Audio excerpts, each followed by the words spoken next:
Good evening and welcome to NewsNight. Tonight we'll have all your international, national, and local news. I'm Ruthie Light. And I'm Kaylin Zoll. Hurricane Milton has nearly made landfall and has already caused damage in Florida. We'll have all the latest for you here. Plus, with only 27 days till Election Day, Western Pennsylvania has become a hotbed of activity for both campaigns. Our reporters will give you the latest information on the election. All this and more coming up on NewsNight.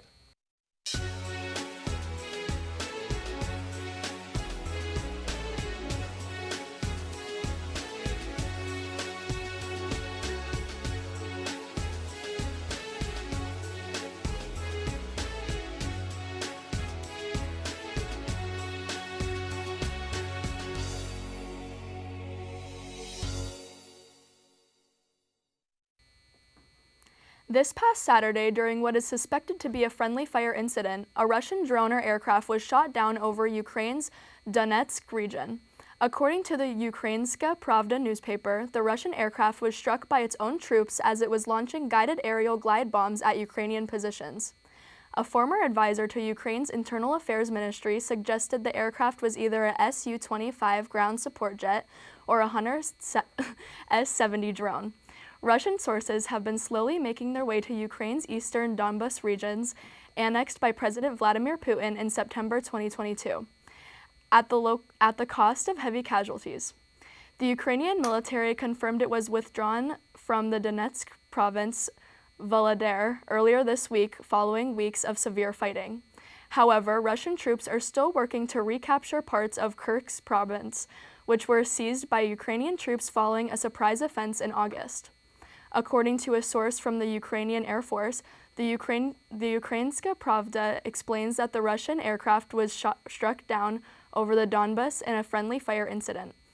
Anton Gerashenko, formerly an advisor to Ukraine's Internal Affairs Minister, added to this by stating, quote, "There is unconfirmed information that it could have been friendly fire by Russians themselves," end quote.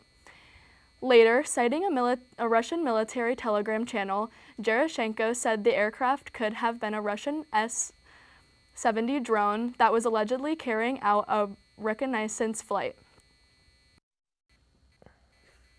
Last Thursday, October 3rd, off the coast of Djibouti, rescuers were searching the Red Sea trying to find dozens of migrants, which smugglers apparently forced out of two boats, which had left earlier in the week from Yemen. A civil war within Yemen has been continuous since 2014. Although the war is stalemated due to clear front lines being established, many migrants still try to escape the country in hope of a better life in Europe. Smugglers take advantage of the migrants' vulnerability by overcharging them and making the travel conditions harsh. Boats are mostly overflowing with migrants, and many migrants don't survive the trip as they are lost at sea. According to the International Organization for Migration, 310 people were on the board of the boats that leaving Yemen, and 48 were reported to have drowned. Why the smugglers forced the migrants off the boat is unknown, and different stories have been shared. Some claim the boat was capsized, while others say the migrants were forced to swim the rest of the way. The Djiboutian Coast Guard reported that still 61 people were missing, while IOM estimates that number to be even higher, around 111 migrants.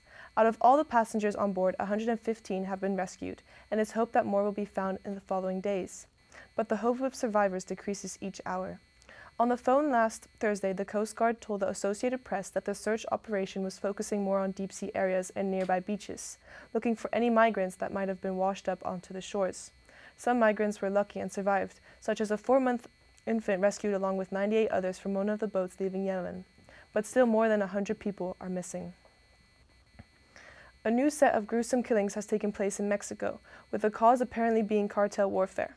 NewsNight reporter Leslie Krebs has more details. Leslie? This past Thursday, 12 people were killed in the city of Salamanca, which is located in the state of Guanajuato in Mexico. Their bodies were found showing signs of torture, with one being dismembered and all containing gunshot wounds and having messages carved into them by the local cartel. The bodies were found within 2 hours in 5 separate locations, with 3 being women and the other 9 being men. They were found just 24 hours after a gunman attack inside a residential center for those struggling with addiction, also located in Salamanca. Currently, authorities say there are no suspects in the case. The local cartels have claimed responsibility for the attack and have been at war with each other for the past few years, those being the Jalisco New Generation cartel and the Santa Rosa de Lima cartel. The New Generation controls the urban locations, while the Santa Rosa controls the rural parts of Salamanca. Guanajuato is currently the most violent state in Mexico, now up to 14 murders in October so far. Local authorities have little control and are doing what they can. The city of Salamanca has already been through 3 police directors in the past 3 years. For now, authorities are continuing to identify and sort out the reasoning behind this attack. 2 Chinese nationals were killed this weekend by a suspected car bombing at the international airport in Karachi, Pakistan during a construction project in the area. 10 other injuries occurred, as well as a fatality of the suspected suicide bomber. Balak Liberation Army, a separatist militant group, claimed to be the aggressors targeting these nationals and fellow engineers. Their claimed motive was to oppose Pakistan and China's exploitation of the province for resources. The Chinese embassy responded with, quote, "The Chinese embassy and consulants general in Pakistan strongly condemned this terrorist attack, expressed deep condolences to the innocent victims of both countries, and sincere sympathies to the injured families," end quote.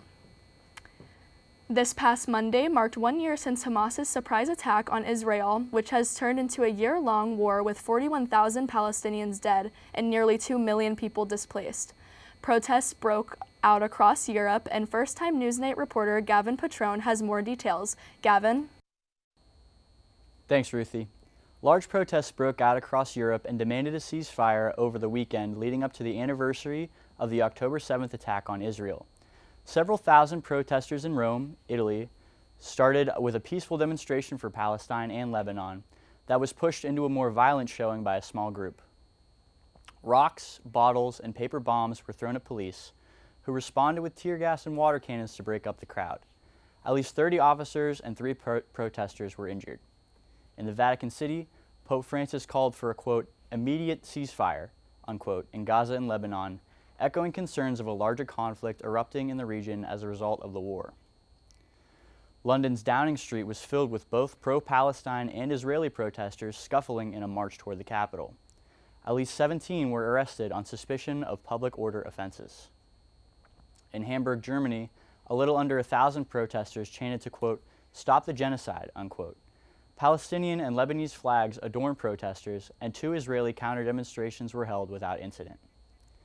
In Paris, France, a peaceful demonstration was held in the Republic Plaza in solidarity for afflicted Palestinian and Lebanese people. Protesters held Palestinian flags and signs that read, quote, "hands off Lebanon, stop the genocide, and free Palestine," unquote. Rallies were also planned and held in the US, Australia, Denmark, Switzerland, South Africa, India, and New Zealand. As reporting, there is no conclusive plan for a ceasefire deal between Hamas and Israeli officials. Hezbollah has endorsed a ceasefire plan introduced by Lebanese officials. Environmental concerns arise after a New Zealand Navy ship sank off the coast of Samoa while conducting a hydrographic reef survey. The cause of the accident is unknown, however, the 75-member crew were safely evacuated with minor injuries and the ship being unsalvageable. Samoa officials are currently assessing and surveying the area as an oil spill is highly probable and overtop a reef. The New Zealand Defence Force is now, quote, "working with authorities to understand the implications and minimize the environmental impacts," end quote. When we return, hear about the latest information about Hurricane Milton and a major donation to the hurricane healing relief effort. Plus, Oklahoma schools are beginning to enforce a new law that some are considering a violation of the First Amendment. All that and more when we return.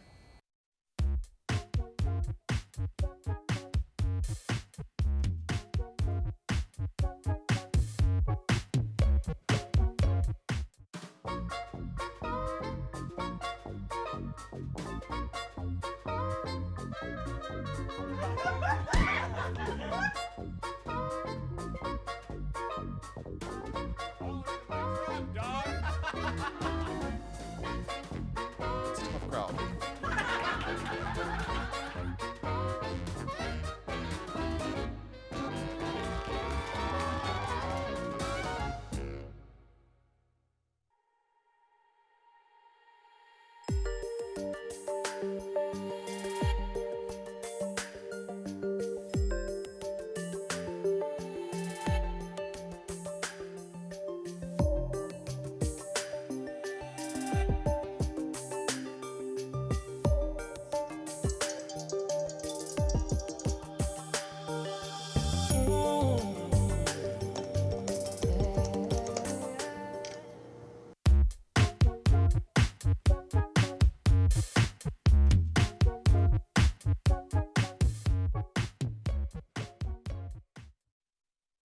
Hurricane Milton, a Category 3 storm, is predicted to make landfall on Florida's Gulf Coast sometime tonight between 8 p.m. and 2 a.m.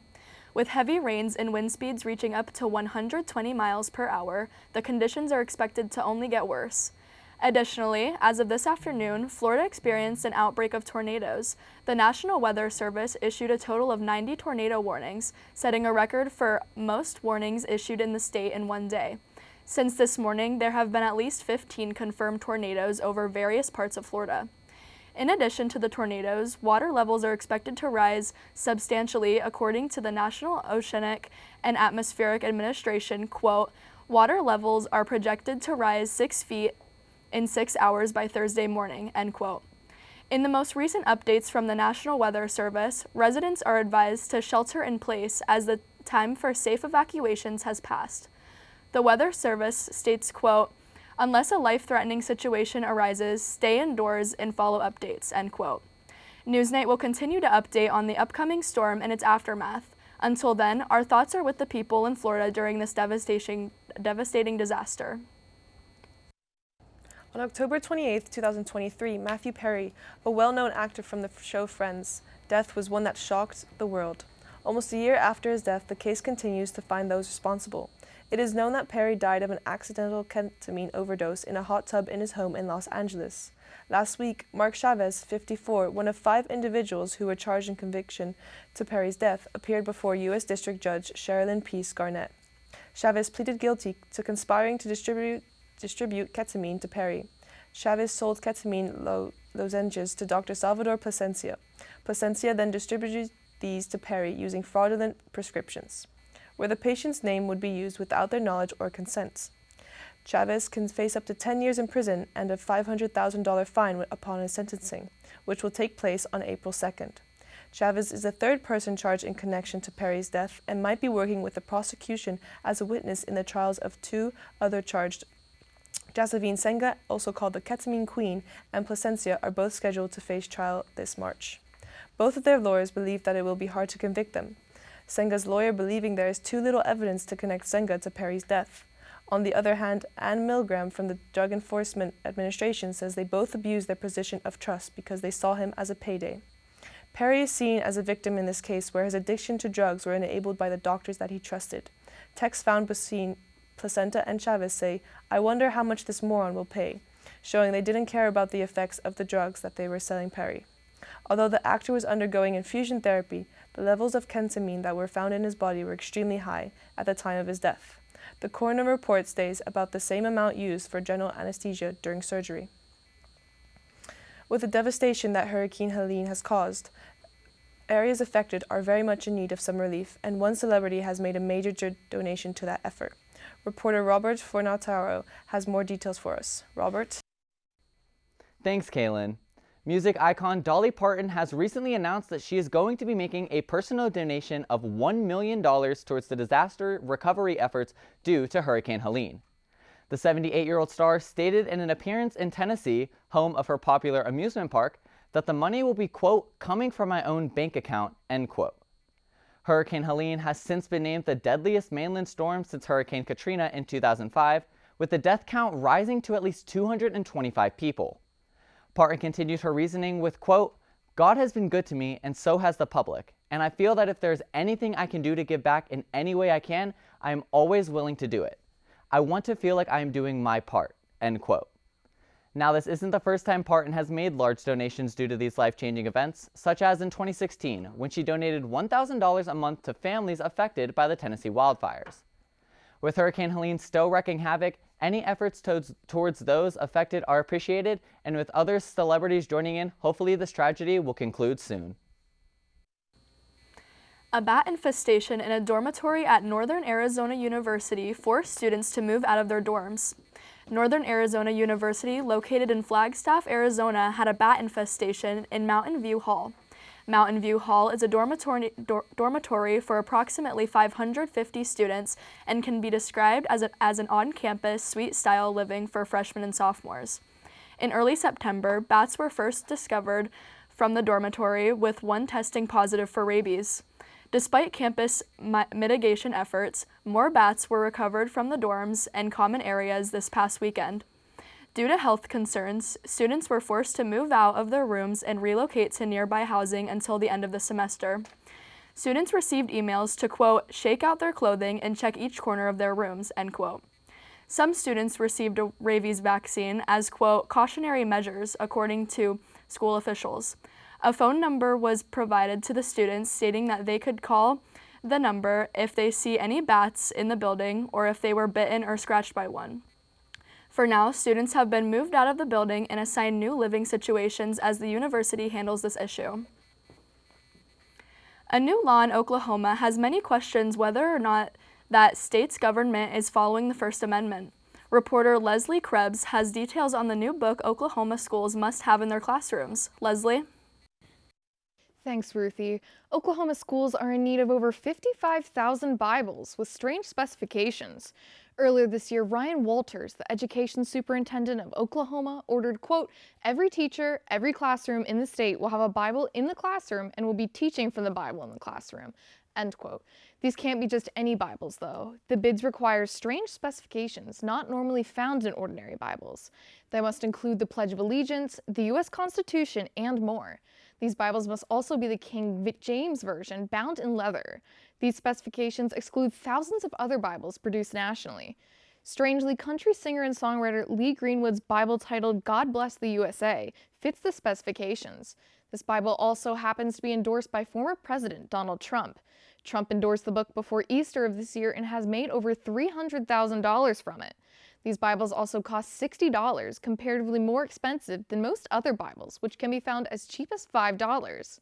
Colleen McCarthy, the executive director of the Oklahoma Appleseed Center for Law and Justice, said in a statement, quote, the RFP on its face seems fair, but with additional scrutiny, we can see there are very few Bibles in the market that would meet this criteria, and all of them have been endorsed by former President Donald Trump, as well as accusing Walters of wasting, quote, taxpayer money on unconstitutional endeavors designed to draw litigation in pursuit of his political ambitions, end quote.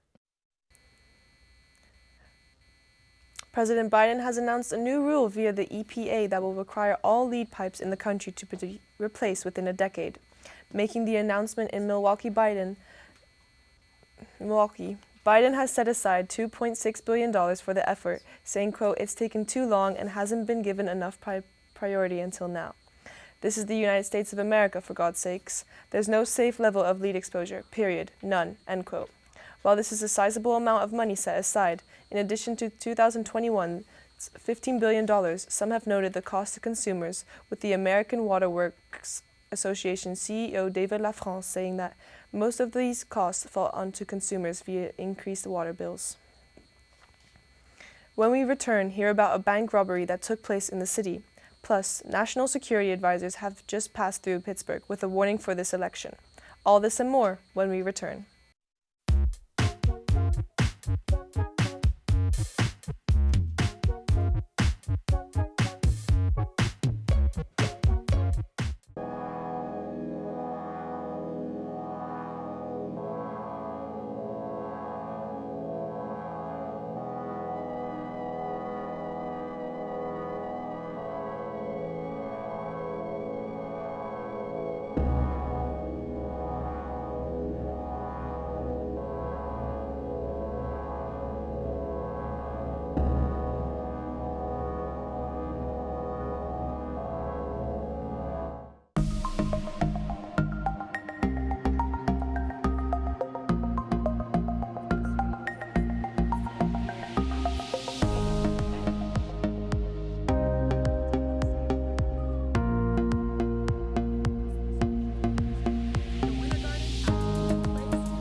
A Pittsburgh man is accused of robbing the Dollar Bank in Dormont just a day after he used the fire escape to secretly exit the Renewal halfway house.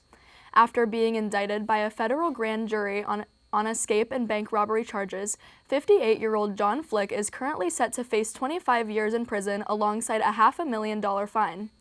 John Flick was previously serving a sentence at the Renewal halfway house after robbing a Brookline bank in 2021 and getting away with $51. According to Cole Whipkey, a Dollar Bank patron, quote, "I think we need to focus more on rehabilitation more than punishment, but he clearly didn't want to be rehabilitated," end quote. Investigators have covered several escape instances from Renewal where convicted felons commit crimes while on the run, including other bank robberies. A spokesperson for Renewal responds by stating, quote, "We continue to follow policies and procedures with individuals approved to be at our faculty. Individuals sometimes leave without authorization, and we can't control what they do in the community," end quote. Doug Williams, the Renewal president and CEO, did a Channel 11 interview last year after a similar escape case. Williams states, quote, "You're released from incarceration to come into our program to transition yourself back into your normal society and normal life. You can't do that if you're coming to alternative housing and all you do is sit in the facility and be fed 3 meals a day," end quote. Kyle Dirks, age 38, a resident of Butler County, Pennsylvania, has been accused of sexually abusing 2 boys in Iowa. As a youth hockey coach, he was the volunteer goalie coach for Robert Morris University hockey team and was working for a Shane Clifford goalie school, a local hockey school. Both of these jobs reached an end for him when he was charged with 2 counts of continuous sexual abuse filed on September 19th. The victim in question suffered from the ages 8 to 11 through the years of 2017 to 2021. Additionally, Dirks was charged on September 23rd with 2 counts of second-degree sexual abuse of another child, who was 11 years old at the time, between the years of 2017 through to 2019. The crimes are alleged to have happened at Dirks' home in Sioux City in Iowa. The victims gave detailed reports to how Dirks treated them. He would treat them by taking them out to eat and afterwards bring them to his home where he would touch them repeatedly inappropriately. It is reported that when Dirk moved to Butler County, the abuse did stop. RMU spokesperson Brian Edwards states that Dirk was removed from the position on September 28th, the same day we learned of the criminal charges filed against him. There has been no time wasted, and the same thing happened to his job at Shane. Dirk was arrested and held in Woodbury County in jail in Iowa, but on September 27th, he posted bond and was released. His court appearance is scheduled for tomorrow, October 10th. If Dirks is convicted, each single count of sexual abuse can carry a maximum of 25 years in prison. With fears from Democrat leaders being widespread about a possible second Trump turn as president, there has been a large movement to spread this message to voters. Reporter Addison Deal and Ethan Rowinski went to hear this message from national security leaders who recently passed through Pittsburgh and voiced their concerns over another Trump presidency. Project 2025, an intense possible reality for many individuals in the U.S. Women, immigrants, people of color, and LGBTQ+ individuals are all targets in the agenda of Project 2025. I'm here in East Liberty, where former national security leaders have gathered to warn the public against Project 2025 and campaign for Walz and Harris, 2 candidates who have been vocal about their non-support of this bill. Project 2025 is a long-form piece of legislation led by the Heritage Foundation and former Trump administration officials. This plan includes many different aspects, from requiring states to report women's miscarriages and abortions to abolishing the Department of Education. Trump's Project 2025 agenda will remove even more guardrails. Trump's plan for a second term, called Project 2025 agenda, would give him virtually unchecked power and would take away our freedoms and raise costs on families while giving out huge tax breaks to millionaires. Even more extreme, Project 2025 plans to place the entire federal bureaucracy under the president's command, including the Department of Justice, according to BBC. This is the most important work that I have done since I left active duty in 2005, bar none, saving our democracy from what could be an authoritarian regime coming in. While Trump has denied involvement, the plan is headed by many of his former staff members and is widely supported by the MAGA crowd. Former national security figures Richard Kelly, Lawrence Guzman Romo, and Chris Hayes spoke about the dangers of Project 2025 and endorsing Kamala Harris. We need Kamala Harris to lift us up and inspire us and our youth to move forward. Hear, hear. Along with the speakers, more than 700 national security leaders signed a letter to the American people, saying, quote, "This election is a choice between serious leadership and vengeful impulsiveness. It's a choice between democracy and authoritarianism," end quote. This group will continue their trek across the country, visiting Michigan later this week to continue to spread their message against Donald Trump and Project 2025. This is just one important topic in the hands of voters for this election season. In East Liberty, this is Addison Deal reporting for UView Television. Pittsburgh is sure to be a continual stop for both the Trump and Harris campaigns. Be sure to stick with UView for continual coverage of the 2024 election. In another election 2024 news, President Trump was recently in the Pittsburgh region to deliver a speech at a very significant location. Reporter Gavin Petrone has more information. Gavin? Thanks, Kaylin. Former President Donald Trump returned to the Butler Fairgrounds this Saturday, the same location where he was grazed by a bullet from a would-be assassin this past July. Fervent supporters of Trump lined up for over 24 hours before the rally, hoping to get a spot in view of the former president. Trump's campaign hired a private security firm in addition to government-provided Secret Service protection after criticism that the Secret Service failed to keep Trump safe. Trump walked out at about 5 o'clock as a video of him, superimposed over Washington crossing the Delaware River, played in the background. Many attendees carried signs that read, quote, "Fight, fight, fight," unquote. The phrase Trump shouted shortly before being escorted off stage following the assassination attempt. That phrase was repeated several times during the rally. Trump then purported that a, quote, "enemy from within," unquote, was trying to stop his campaign, and that enemy was involved in both his impeachments during his presidency and his attempted assassination. At 6:11 p.m., the exact time shots were fired during his previous rally, Trump held a moment of silence in memory of Corey Comparator, a volunteer firefighter and the sole fatality in the assassination attempt. A bell tolled 4 times, once each for Comparator, Trump, and 2 other people who were wounded in the shooting. Later, Trump brought out billionaire and owner of X, Elon Musk, who claimed that if Republicans lose the 2024 presidential race, it could be, quote, "the last election," unquote. The rally concluded with attendees filing out as Trump stood on stage with opera tenor Christopher Macchiato while he sang Nessun Dorma from the Italian opera Turandot. Macchiato sang throughout the rally. As of reporting, there is a less than 2% margin in polling between Trump and Harris in Pennsylvania ahead of this election. Back to you, Kaylin. Point Park's dining hall recently came under fire from the Allegheny County Health Board after Point Park's Globe newspaper revealed persisting mold and bugs in its food. 12 violations were filed against the dining hall, run by the dining provider Culinary Group, with 2 being cited as, quote, "severe," end quote. Of the severe violations, 1 addressed cleaning and sanitation. The report cites utensils coated in old food as an example. The other violation noted cross-contamination issues caused by utensils sitting in dirty, stagnant water. Follow-up inspection of the dining hall is scheduled for this Friday, October 14th. Entering the fall season, Pittsburgh has welcomed back its annual Oktoberfest with a new major edition that has everyone talking.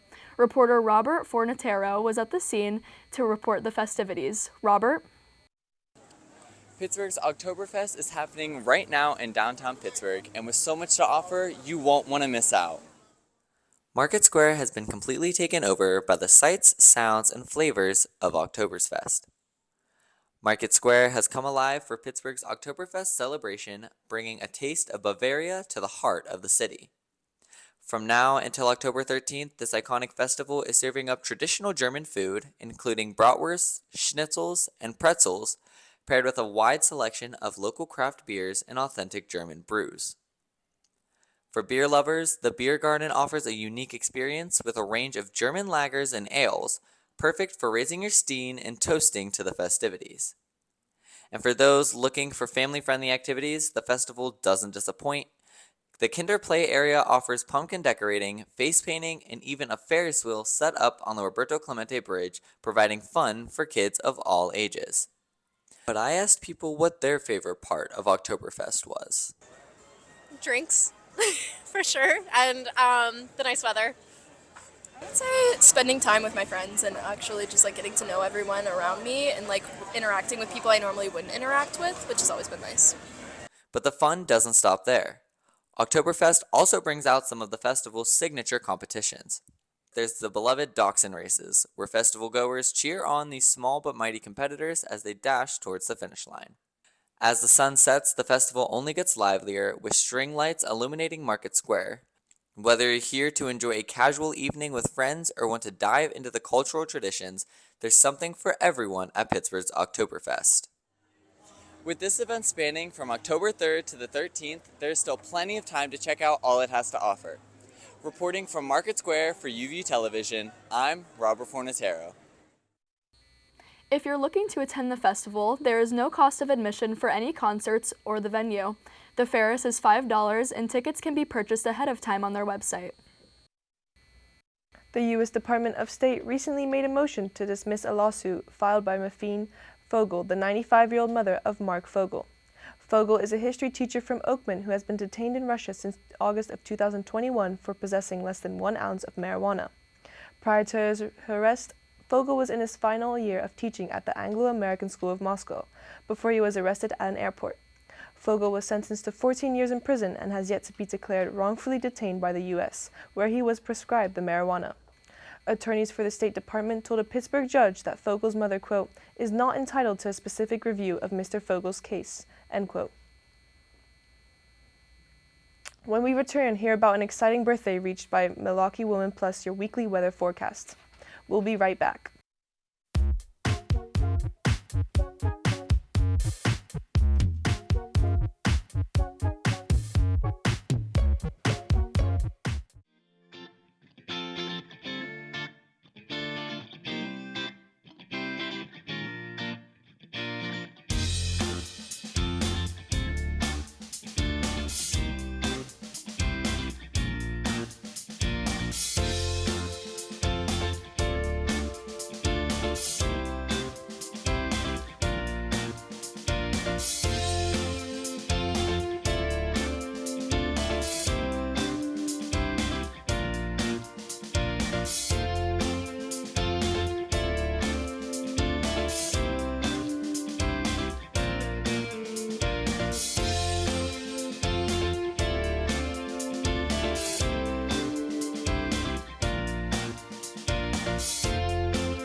A woman in Milwaukee celebrated her 107th birthday this past Saturday.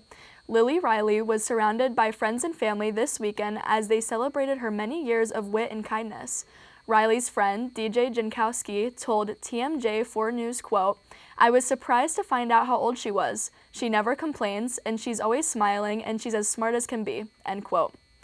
When asked what keeps her going, Riley said, quote, I don't know. If I knew, I could write a book and make $1 million, end quote. Riley's spirit, humor, and kind heart makes it easy for her friends and family to celebrate another year of her bright life. This past couple of days have finally brought the chilly fall weather to Pittsburgh. First-time weather reporter Danny Hers is here to tell us if fall is here to stay or if temperatures are going to increase. Danny? Thanks, Ruthie. Tomorrow's going to fit the same pattern that the rest of this week has. We'll start the morning in the high 40s and low 50s with a light breeze of around 5 miles an hour. The day will continue without a cloud in the sky as we steadily climb to our high of 62 degrees as we enter midday. With no clouds, that means no rain the entire day, including as we move into the night, falling back down to the low 50s. Some perfect sweater weather for everyone attending Oktoberfest. With tomorrow out of the way, let's look into the rest of the week for what the forecast is going to hold. Temperatures are going to begin to warm up on Friday, getting up to 69 degrees, with very minimal clouds coming in as the night progresses. The weekend is going to stick to these temperatures, with Saturday reaching 72 and Sunday getting to 71, though there will be some passing showers Sunday afternoon.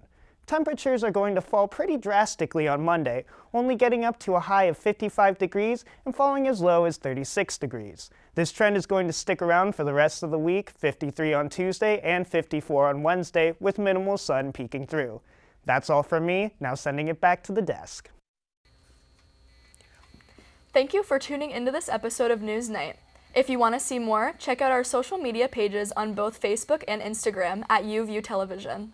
You can also check out more episodes on our YouTube channel or our website, uview.pointpark.edu. I'm Kaylin. And I'm Ruthie Light. From everyone here at NewsNight, thank you for watching and have a great evening.